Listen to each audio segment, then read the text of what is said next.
Coming up on Mountain News this morning, a new ambulance service is set to come to one eastern Kentucky county to shorten the time people have to wait during an emergency. And a group of resource officers are sworn in to serve a group of schools in our region. Dedicated to eastern and southern Kentucky, this is WYMT Mountain News this morning.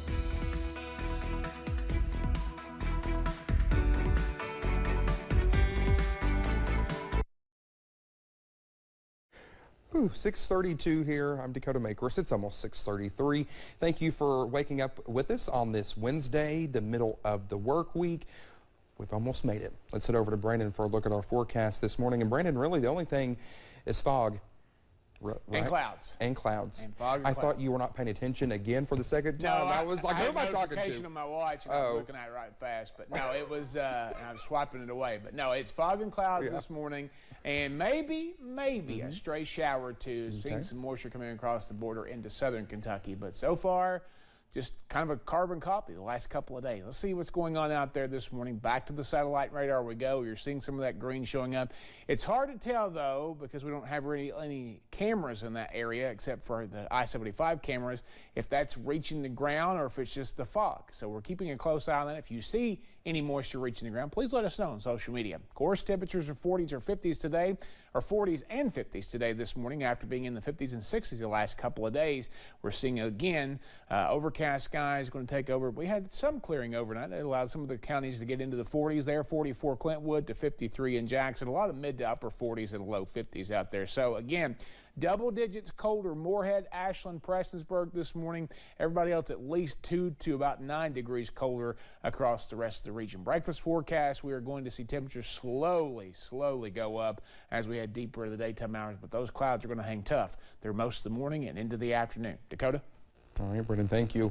A crash involving 2 cars left one person dead and several others injured in Knox County on Tuesday.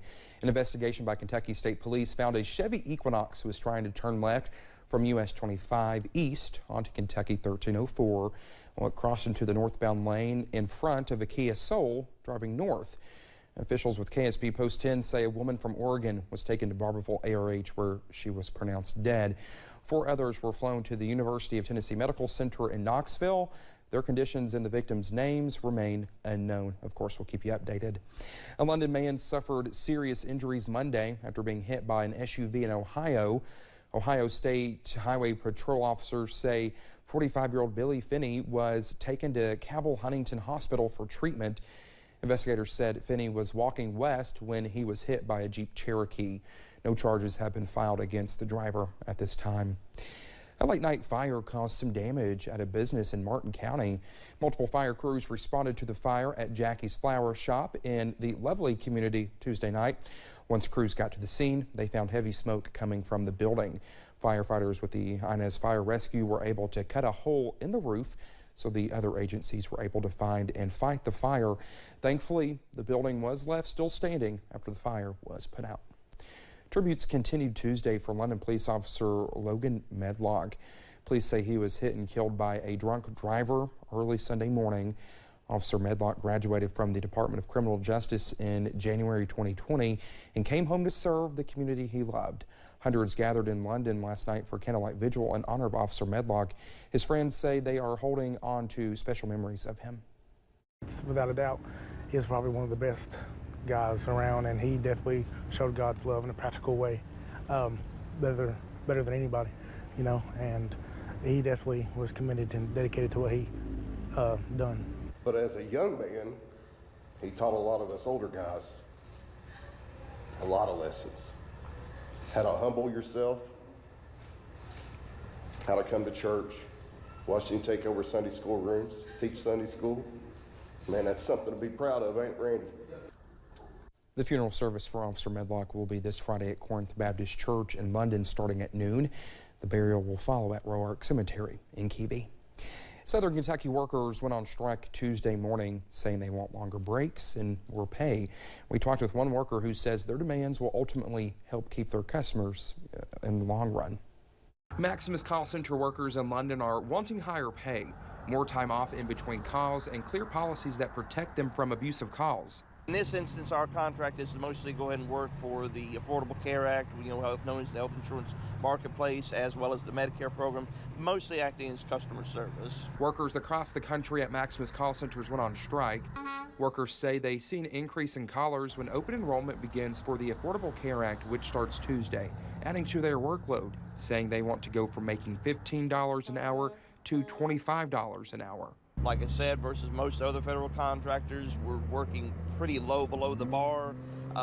It's definitely a concern about, just a living wage and just better respect in this case. Call center staff say some callers are frustrated when they call in, taking it out on workers. Workers say they want to see Maximus have clearer policies on disruptive phone calls so they can better serve their callers. Also knowing that, we'll have year-round the proper food and shelter and things that we may need, because, of course, rent is up, housing issues are a major concern for a lot of people. It's tough all over. Hoping to see a change within their workplace. In London, Dakota Makeris, WYMT Mountain News.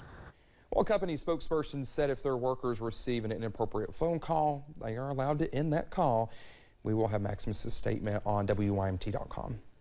A new ambulance service is coming to Floyd County. The city of Prestonsburg has recently added an ambulance service to both of their fire stations that will respond to emergency calls within the city limits.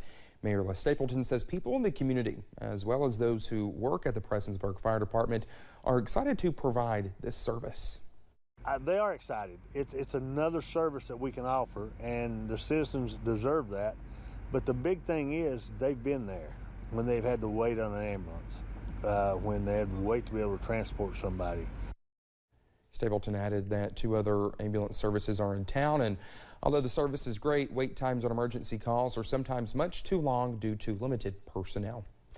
Several years ago, Floyd County Sheriff John Hunt proposed a plan to have a school resource officer at every school in the Floyd County District. And now that idea has become a reality. Alyssa Williams was at the Floyd County Justice Center for a swearing-in ceremony.